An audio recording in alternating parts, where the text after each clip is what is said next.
continue de suivre le support de cours et on va voir comment on personnalise les différentes pentes des murs. Donc on va commencer avec le mur d'entrée. Donc on voit très bien que là normalement il doit y avoir une petite pente.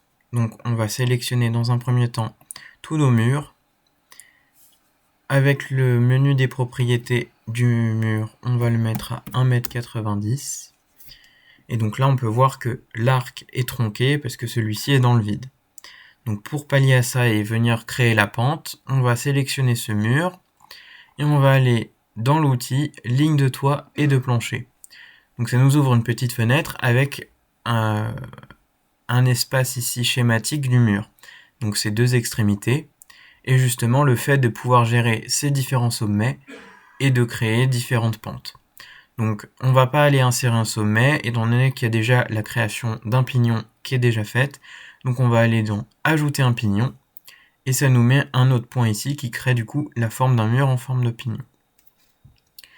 Donc on voit que ici le point est beaucoup trop haut, donc on va venir le modifier et on va mettre à partir de la ligne de base et cette fois-ci on va entrer la mesure de 2,90 m qui est la hauteur normale de nos différents murs.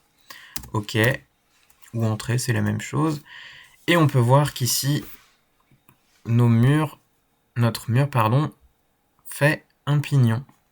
Donc si par exemple le mur ici faisait ça au niveau du raccord, c'est pas grave, il suffit de le sélectionner et d'appliquer, enfin de toucher, de cliquer sur la petite flèche pour le retourner.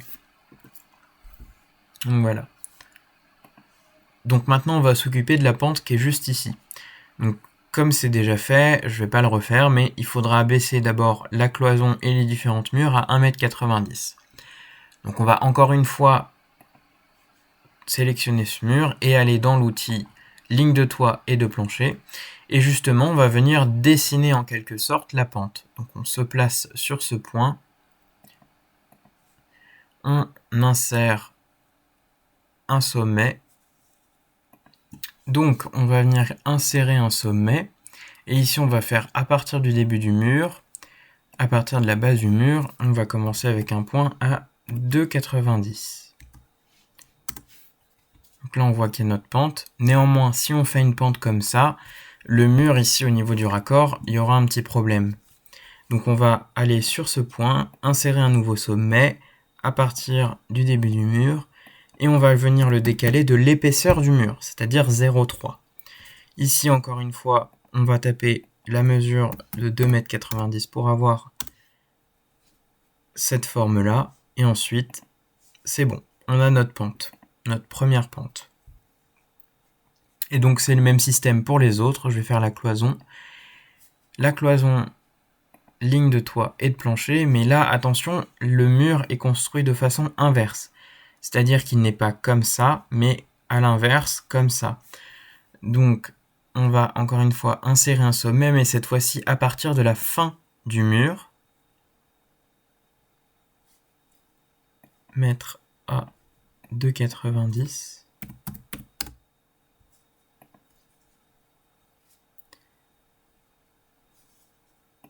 Et donc ensuite on va insérer encore un nouveau sommet, toujours à partir de la fin du mur, à 0,3.